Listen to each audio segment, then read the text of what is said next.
gasoline prices are out of sight. Yeah. And we clearly are needing to change what we do as a society. I don't think that prices are going to go up, prices are going to come down. I think, in fact, in the last few days, we've seen prices come down a little bit. I don't think that they're going to return to the pre-war levels. Remember, when we went into Iraq, they were about $38 a barrel, and now it's over $140 or $135 a barrel. That kind of premium on the price of gasoline is going to be there as long as we're in the Middle East. And there's nothing that we can do here in Connecticut about that. Additionally, we've got the new economies in China and in India. I've worked in India. I know what's happening there. I see the middle class exploding in India. They are going to want cars. They're going to need more electricity. They're going to want all of the things that we have. And so that there's this huge requirement for energy around the world. And in this country, as you say, you've got an SUV, I've got an SUV. Yeah. It's very expensive to fill those up. $100 to fill up my tank of gas.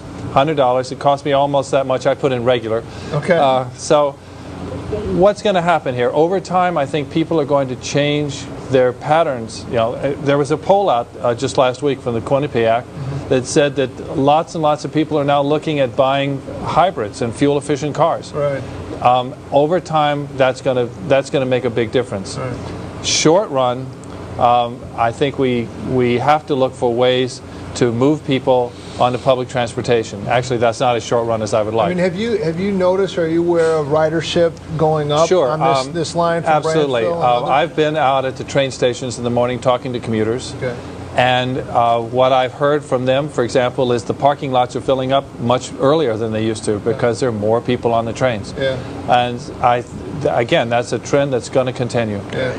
I was reading in the New York Times, you can't get a seat on a bus in the New York City. Yeah. You know, people are... I've had several people come into the office complaining that they could not find a parking place over at Katona because they no longer want to drive to New York and wanted to know what I was going to do about that. Okay. And as you know, we have the shuttle from Ridgefield. That ridership is up 26%. They park in the Jesse Lee Church. We have a park and ride lot. Right. That ridership is up 26% over April of 07. And as a result, we're needing to go to another church to see if we can use part of that parking lot.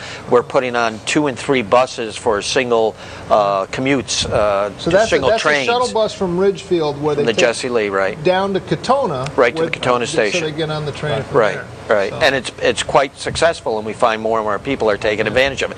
But you're right. Now is the time, as John, you asked the question of John. This is playing into the hand of trying to get people to use public transportation and get cars off the road. Can we drill for more oil? Sure. Yeah. But are we going to keep building more cars? Are we going to keep building more roads? Where does it end? And I think now's an opportunity to take advantage of the current situation and change the psychology of many commuters to let them know that it is okay to use public transportation. Is there a reason why... I used to go to New York a lot, and from Danbury, I know one thing: I would never take the New Haven line because it was such an annoying trip. Getting off in South Norwalk, waiting 20 minutes. I always made the case to travel over to Brewster, park my car there. That's the problem, right? What could you do? Both of you guys can do to take care of the problems with the New Haven line. I mean, for as long as I remember, I've always heard problems about the New Haven line, and I've also heard suggestions that maybe we should make a rail to connect the Danbury line up to Brewster, connected to the Harlem line. Right. Well, there's 2 things that are happening. First is that the state has moved to buy new cars for the main line, for the New Haven line. There's 300 on order. They'll start being delivered at either the end of 2009 or the beginning of 2010. There'll be 10 new cars come on every month until they get the 300, and they've got an option for another 80 cars as well beyond that. Depending on how many of the old cars they retire, and they won't tell us yet what they actually plan to do, we could see a 40, 50, maybe even a 60% increase in capacity on the main line. And one thing I would like to see with that new capacity is to create a subway-like service between New Haven and Greenwich so that you wouldn't need to worry about what the train schedules say. You could just simply go to the train station and catch a train. I think they'll have that many cars to do that. It'd need a bit of change down in Greenwich so you could turn the trains around, but you don't need to run every train all the way down to New York. Secondly, we also need to do some major work on the Danbury line. Now, you talked about going to South Norwalk and having to change trains. In fact, there are 3 trains in the morning that go all the way down to New York. You don't have to change, but only 3. Whereas if you went over to the Harlem line, you can take all of the trains down to New York and you not have to change.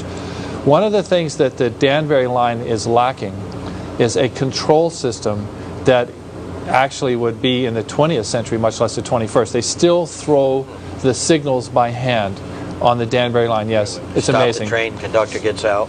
Really? Throw the signal.